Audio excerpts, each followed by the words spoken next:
Ya, Assalamualaikum warahmatullahi wabarakatuh. Ya, perkenalkan nama saya Habibur Rahman. Nah, bagaimana kabarnya teman-teman Mahasantri Mahat Al Jamiah yang berada di rumah? Ya, semoga kalian semua selalu diberi kesehatan dan selalu dalam lindungan Allah Subhanahu wa taala. Nah, pada video kali ini saya akan menjelaskan atau kita akan belajar bersama mengenai bab puasa ya. Nah, bab puasa, apa sih puasa itu? Ada yang tahu nggak puasa itu apa? Nah itu ya, jadi puasa yaitu menahan diri dari makan, minum, dan segala sesuatu yang dapat membatalkan puasa, mulai dari terbit fajar hingga terbenamnya matahari. Nah itu ya, jadi puasa yaitu kita menahan diri dari makan, minum, dan segala sesuatu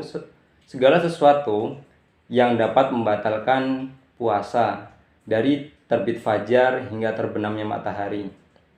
Nah, Allah Subhanahu wa taala berfirman di dalam Quran surat Al-Baqarah ayat 183, yaitu yang berbunyi, A'udzubillahi minasyaitonirrajim, Bismillahirrahmanirrahim. Ya ayyuhalladzina amanu kutiba alaikumusyamu kama kutiba alal ladzina min qablikum la'allakum tattaqun. Nah itu ya, hai orang-orang yang beriman, diwajibkan atas kamu berpuasa sebagaimana diwajibkan atas orang-orang sebelum kamu agar kamu bertakwa. Nah itu.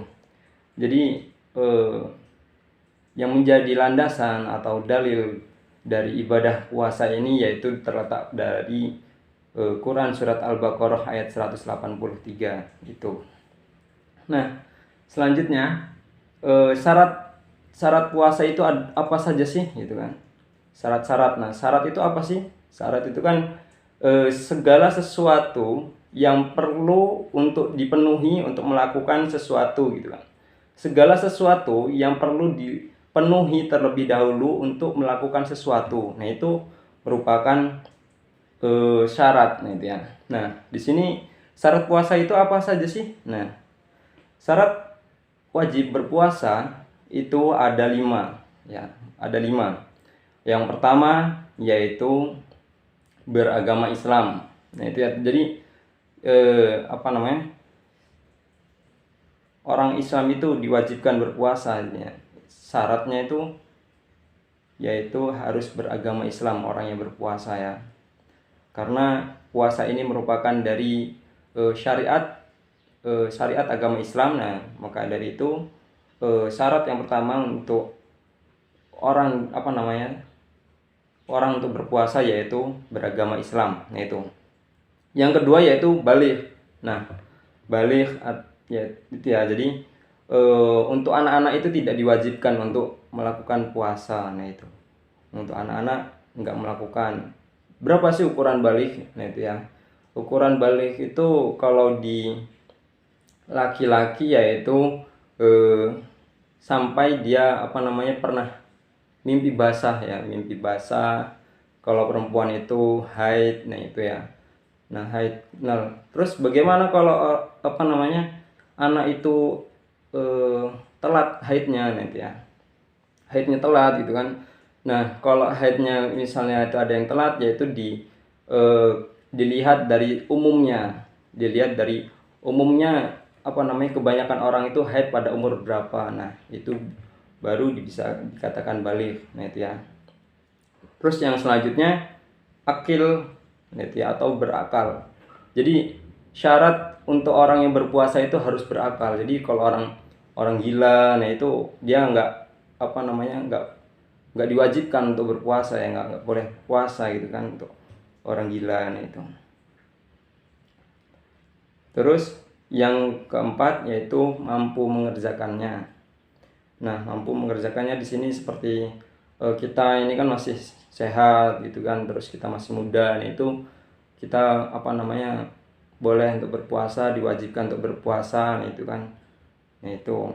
Kalau orang lansia, nah itu dia boleh tidak mengerjakan puasa ya, tidak tidak mengerjakan puasa, tapi dengan syarat-syarat dan ketentuan yang berlaku. Nah itu.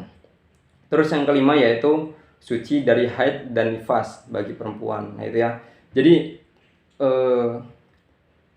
puasa ini harus suci dari haid dan nifas. Jadi kalau orang yang haid dan nifas, nah itu tidak boleh untuk melakukan berpuasa ya, tidak boleh berpuasa itu, karena ini merupakan syarat. Jadi kalau syarat ini tidak terpenuhi, ya maaf saja, kita bisa jadi puasa kita tidak sah, puasa kita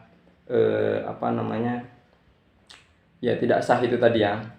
Oke, yang kedua yaitu kita belajar mengenai rukun puasa. Nah, rukun puasa di sini ada dua ya, rukun puasa ya. Yang pertama niat ya, niat. Ada yang udah tahu niat untuk puasa bulan Ramadan itu, puasa Ramadan ya. Niatnya yaitu nawaitu sauma ghadin an adai fardhi syahri Ramadan hadhihi sanati fardhalillahi ta'ala. Nah itu ya, jadi niat itu yaitu menyengaja puasa Ramadan ya, puasa Ramadan atau puasa sunah-sunah lainnya ya, itu di dalam hati pada tiap-tiap malam setelah tenggelam matahari hingga sebelum terbit fajar sodik ya, fajar sodik. Adapun lafadznya ya tadi yang sudah disebutkan, yaitu nawaitu sauma ghadin an adai fardhi syahri Ramadan hadhihi sanati fardhalillahi ta'ala. Nah itu.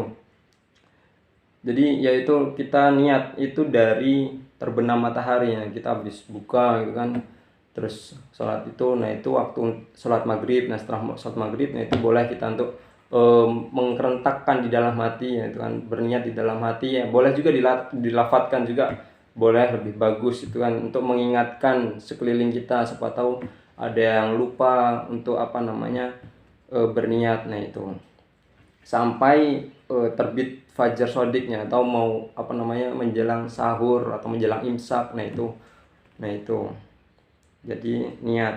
Makanya kalau pas sholat tarawih terkadang imam itu mengajak kita untuk berniat gitu kan. Nah itu tujuannya yaitu untuk biar kita ini nggak lupa gitu untuk berniat, karena ibadah itu nggak akan diterima gitu kan, nggak akan sah kalau ibadah itu tidak dilakukan dengan berniat gitu kan. Nah itu karena niat itu merupakan rukun ya, rukun itu harus dilakukan. Nah, itu.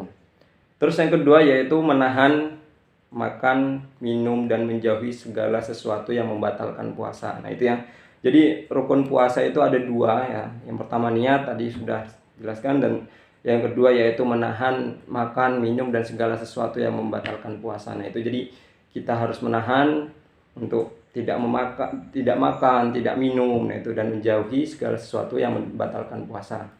Nah kalau yang untuk membatalkan puasa nanti kita akan bahas di video-video selanjutnya dan di pertemuan yang akan datang. Nah itu. Nah mungkin saya rasa cukup. Nanti kalau ada pertanyaan-pertanyaan mengenai syarat puasa, terus rukun puasa, nah itu bisa disampaikan kepada mualimnya, gitu ya. Oke, saya rasa cukup untuk pertemuan kali ini. Ya, semoga kalian selalu diberikan kesehatan dan diberikan keberkahan ilmu. Nah itu ya. Dan terima kasih kepada teman-teman semua mahasantri yang memiliki rasa semangat untuk belajar meskipun keadaan daring seperti ini. Nah, tapi masih semangat untuk melakukan pembelajaran itu ya. Nah, oke. Mungkin itu saja yang dapat saya sampaikan. Apabila ada salah kata dari saya mohon maaf, dan kepada Allah saya mohon ampun. Ya, saya akhiri. Wallahu muwaffiq ila aqwamit thoriq. Wassalamualaikum warahmatullahi wabarakatuh.